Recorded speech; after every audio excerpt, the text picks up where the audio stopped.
Numru ta' rikonoxximenti speċjali ingħataw lill-individwi, dipartimenti jew entitajiet tal-gvern għal ħidma tagħhom li ddistingwit fatt ta' kategoriji is-sena li għaddiet bħala parti mis-servizz pubbliku. L-unuri tqasmu fit-tmiem il-ġimgħa li għadda f'ċeremonja li saret taħt il-patronċinju tal-President tar-Repubblika Mirjam Spiteri de Bono, stqarrija mill-Uffiċċju tas-Segretarju Permanenti Ewlieni fih dan l-Uffiċċju tal-Prim Ministru qalet li l-Bord ta' Aġġudikazzjoni irċieva mijiet ta' nomini tal-livell għoli ħafna, konferma ta' kemm bil-ħidma tal-uffiċjali pubbliċi l-amministrazzjoni tagħmel differenza pożittiva fil-ħajja tan-nies. Ir-rikonoxximenti li nataw kienu jinkludu il-Quality Awards li mar ant il-Bank tad-Dem bl-aqwa riżultati f'termini ta' kwalità tas-servizz mogħti, l-Uffiċċju tal-Kunsill Malti għas-settur volontarju, il-Kunsill tat-Tagħlim tal-Lingwa Ingliża, it-taqsima tal-vjolenza abbażi għall-ġeneru u l-Employee Support Programme fih dan l-Uffiċċju tal-Prim Ministru kisbu il-Quality Label. Il-Best Practice in Good Governance Award ingħata lill-Kunsill Malti għax-Xjenza u t-Teknoloġija wara kliem ta' tifħir f'awditjar reċenti mill-Uffiċċju Nazzjonali tal-Verifika. L-unur tal-Best Digital Solution ħadu l-Ministeru għal-Għawdex u l-ippjanar għall-epp msemmija Events in Gozo li tiġbor fl-imkien kull tarif dwar il-Gżira Awġija.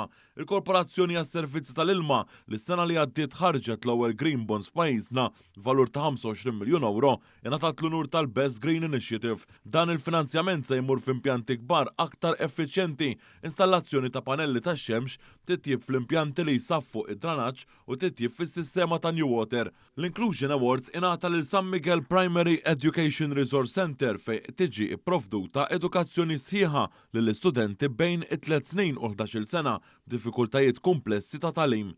Marcel Muscat, manager tal-Customer Interference fil-Lens Registration Agency, ingħatat ir-Role Model Award.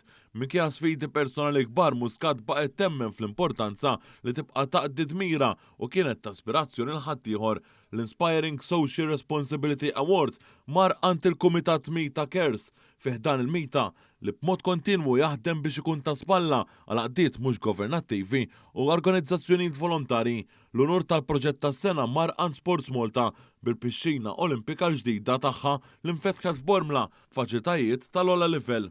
It-taqsima tal-loġistika fil-Ministeru tal-Edukazzjoni li tipprovdi s-servizzi fil-kulleġġi u l-iskeli mxerdin kollha ma' Malta u Għawdex matul is-sena li għaddiet wetqet 514 proġett ingħatat it-Team Recognition Award. Matul is-serata ingħataw wkoll ir-rikonoxximent ta' Outstanding Effort Award mill-Kap tas-Servizz Pubbliku Tony Sultana lit-tim tal-emerġenza fl-Isptar Mater Dei u fl-Isptar Ġenerali ta' Għawdex. Fil-diskors tal-okkażjoni, is-Segretarju Permanenti Ewlieni qal li f'din il-ġurnata speċjali għall-Amministrazzjoni Pubblika u xieraq li l-uffiċjali pubbliċi jibqgħu jiġu motivati għal ħidmietom waqt li rrefera għal Public Service Expo li għaddiet fejn ġew diskussi il-ħiliet vari u kif dawn se jiġu imtejba fejn meħtieġ.